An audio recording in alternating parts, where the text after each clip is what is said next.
नमस्कार दोस्तों, मैं हूं क्रांति राजपूत। और दोस्तों, जैसे कि इलेक्शन का टाइम चल रहा है और माहौल में लोगों से बात कर रहे हैं, जान रहे हैं उनकी क्या क्या समस्याएं हैं।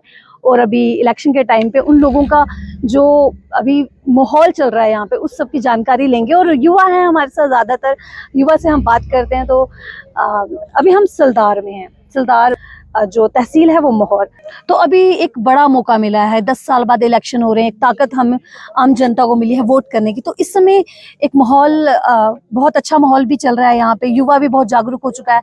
तो क्या अभी यहाँ के जो युवा है और जो यहाँ की जनता है क्या चाहती है और किस तरह का उनका? बिल्कुल मैम, जो आज के टाइम में जो युवा है वो बिल्कुल एक ही आवाज है सबकी कि नरेंद्र मोदी साहब की सरकार को चाहते हैं यहाँ पे लोग। और उनकी जो स्कीमें हैं उनसे लोग खुश हैं, उनके जो कामकाज है उनसे लोग खुश हैं।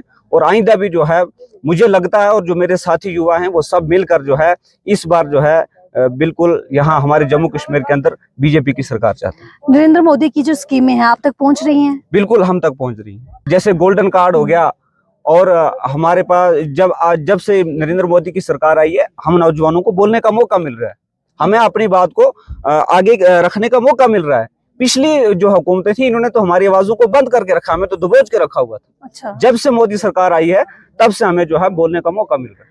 अभी बहुत सारे एमएलए कैंडिडेट्स आ रहे होंगे, आपसे बात कर रहे होंगे, आपको फिर से चाह रहे होंगे कि वोट करें, तो वैसा कुछ हो रहा है अभी? हो तो रहा है, लेकिन देखिए ना आप, अगर वो कुछ करके गए होते तो आज आते, तो उनको लोग वोट देते। लेकिन आज जब वो आते हैं तो लोग उनसे सवाल कर रहे हैं, मेरे भाई जब कोरोना महामारी थी तो आप लोग कहाँ थे? जब उस परिस्थिति में तुम लोग कहाँ थे?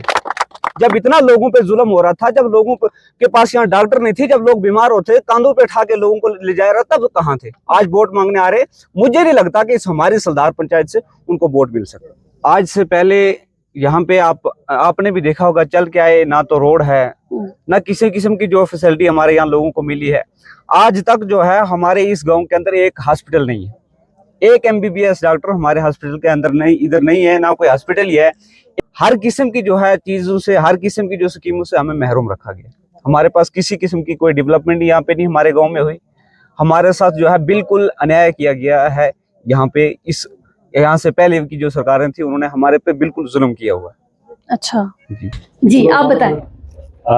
मैं इनका बता दूं, ये यहाँ के यंगेस्ट डीडीसी भी हैं और इन्होंने, ये खुद बताएंगे अपने बारे में, ज्यादा सही रहेगा।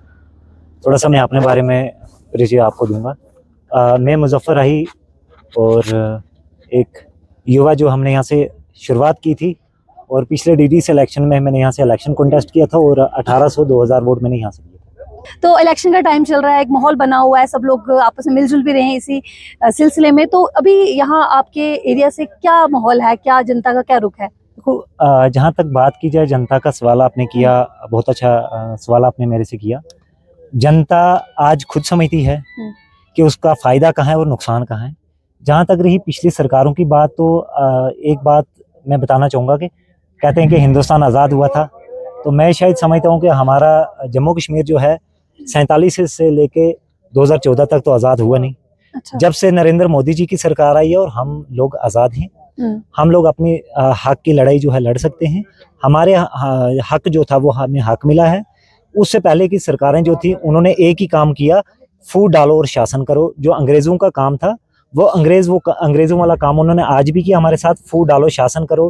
हिंदू मुसलमान गुजर कश्मीरी करके वो अपना वोट बैंक जो है उन्होंने बनाया। लेकिन आज जनता सब कुछ जानती है, जनता जनार्दन है, इनको सब पता है कि मेरा आगे जो आने वाला भविष्य है वो किसके कैसे चलेगा, कैसे चलाना है, और ये जनता सारी जानती है। और उन लोगों की मैं तो समझता हूँ शायद दुकानें बंद हो चुकी हैं, और अब तो उनको यहाँ शायद मौका भी बड़ा कम मिलेगा, उन्होंने बड़े फायदे ले लिए।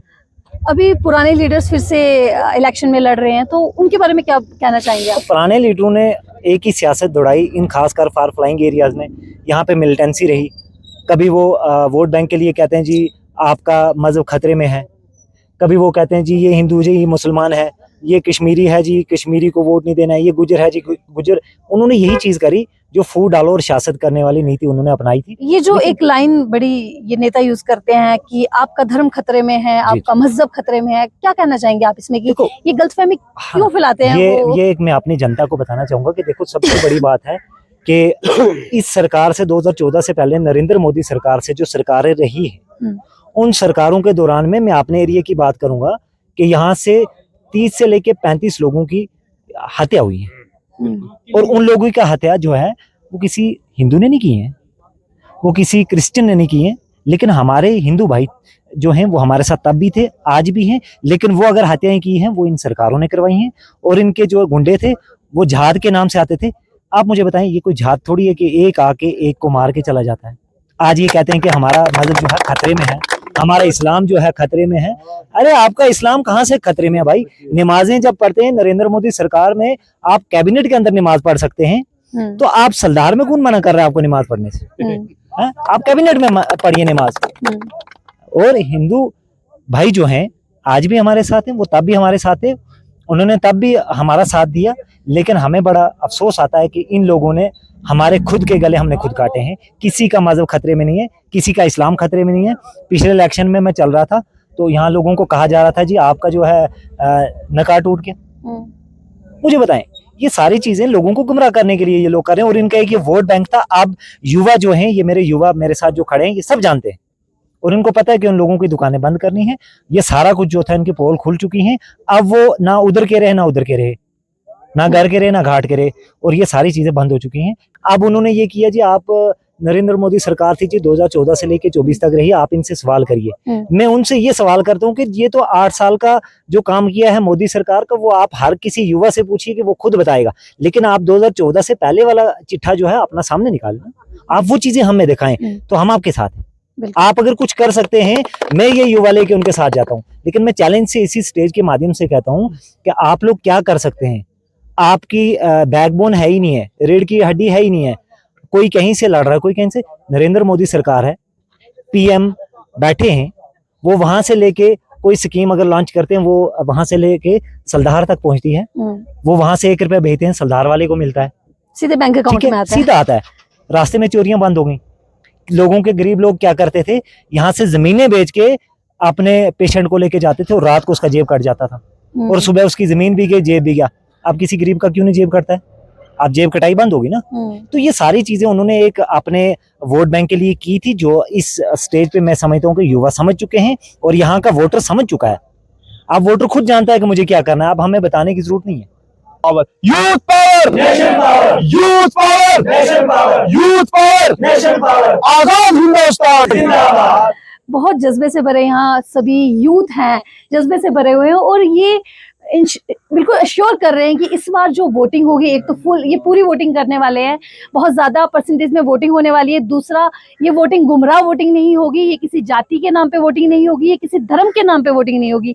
ये वोटिंग होगी तो डेवलपमेंट के नाम पे वोटिंग होगी। जिन सरकारों ने डेवलपमेंट की है उन्हीं को ये लोग वोट करेंगे। तो ये बहुत अच्छी बात है, बहुत अच्छा लग रहा है। इतने फारफ्लंग एरिया में आके भी लोग इतने जागरूक हैं, हर एक स्कीम को समझते हैं, हर एक नीति को समझते हैं और बिल्कुल सही फैसला लेंगे ये लोग। अभी हमारे साथ और भी लोग हैं, उनसे भी बात करते हैं। बहुत सारे लोग यहाँ इकट्ठे हुए हैं, बहुत अच्छा लग रहा है। भाई लोग, कोई आप कुछ कहना चाहेंगे? क्या कहना चाहेंगे? बताएं, आपके पास पावर है बोलने की, राइट टू स्पीच है। मैं सबसे पहले आपका अदा करना चाहूँगा जो यहाँ पे आए। आज से पहले यहाँ कोई आता नहीं था मैम। इससे पहले सारी सरकारें सोई हुई थी, कोई बच्चा स्कूल नहीं जाता था, 8 बजे उठते थे। आज टीचर 7 बजे स्कूल में होते हैं और स्टूडेंट भी पढ़ाते हैं। सब कुछ हासिल हो रहा है रसलदार में। यहाँ कोई बीमार होता था, पेशेंट को उठा के मोहर पहुंचाते, वहां से फिर जम्मू, उनके जेबें कटते थे। ये सरकार कहाँ सोई हुई थी? आज बीजेपी सरकार आई, हमें गर्व है उस पर। बहुत अच्छे, मौका बहुत देंगे आगे बोलने का। बायोमेट्रिक लगे हैं तो टीचर्स को आना पड़ता है, पहले टीचर्स यहाँ पे बहुत कम आते थे। और कोई अपना बताना चाहे कुछ भी प्रॉब्लम? हाँ जी मैम, सबसे पहले हम आपका शुक्रिया अदा करते हैं और उसके बाद हम ये बोलना चाहते हैं कि मैम के जब इन लोगों की सरकारें थी, आज 20-25 साल मेरी उम्र भी होगी, लेकिन हमने इन लोगों को कभी देखा नहीं। आज इलेक्शन आ रहे हैं तो परसों वो भी आ गए थे। उसके पहले ना वो इधर दिखे तो ना हमने देखे, ना उनका कोई मंत्री ना उनका कोई बंदा इधर आए, तो आज वो भी आए और इलेक्शन भी आ गए। पहले आप किससे वोट करते थे, किससे सपोर्ट करते थे? एजाज खान साहब। एजाज जी। अच्छा। और आज के बाद हम इंशाल्लाह भाजपा के कैंडिडेट हैं मोहम्मद अकरम साहब चौधरी, उनको ही वोट देंगे इंशाल्लाह। वही हमारे डेवलपमेंट करेंगे। मोदी सरकार आ रही है इंशाल्लाह। आज हम आज़ाद हैं, हमें कोई टेंशन नहीं है। तो हम यही बात कहना चाहते हैं, सरकार थोड़ा हमारा भी ख्याल रखे। इंशाल्लाह हम अकरम चौधरी को वोट देंगे। पूरी यूथ जो है ये इन्होंने तय कर लिया कि हमारा यही मानना है, आज हम बीजेपी को जिताएंगे यहाँ सरदार से अच्छे तरीके से। बीजेपी को आप क्यों जिताएंगे? वैसे तो सबने बताया, पर आप भी बताएं। मैम इसमें यही बात है, हमें इस सरकार को चुनना होगा जो हमारा काम कर सके, जो हमारे बात सुन सके, तो हम उसी को वोट देंगे। जो आज यहाँ से वोट लेके दिल्ली में चले जाएंगे, उनके पीछे हम वहाँ कब पहुँचेंगे?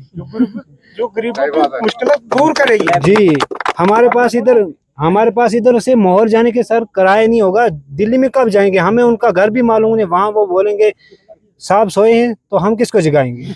जब साहब सोए होंगे तो हम किसको जगाएंगे? अच्छा जी, बहुत बताएं। शुक्रिया जी थारा आने को इत आज हमने मौको मिलो वे आज हमने जाहिर हो जाएगा इस गाल में, इसमें हम बहुत खुश हैं और थारा बहुत बहुत शुक्रिया आने को इत। बहुत बहुत शुक्रिया चाचा जी। इनका कहना है कि बीजेपी सरकार से बहुत खुश है क्योंकि इन्हें इनके घर तक स्कीमें पहुंच रही हैं, इनको पेंशन मिल रही है, सब कुछ मिल इनके रहा है अकाउंट में पैसा आ रहा है। जो पहले किसी के इक्का दुक्का का भी अकाउंट हो, इक्का दुक्का का अकाउंट हुआ करता था अमीर लोगों का, और आज सबके बैंक अकाउंट हैं और सबके अकाउंट में जो पेंशन आ आज रही हमारे है। पीछे आए हैं ना वो दबाने वाले आए हैं, और मोदी जी की सरकार थी जो वो हमको हक देने वाली थी। अब जो ये कल पहुंचे ना, कल नहीं है, बस फिर 10 साल मिलेंगे नहीं। मोदी जी की जो सरकार है वो तोड़ तक चलेगी हमारे साथ।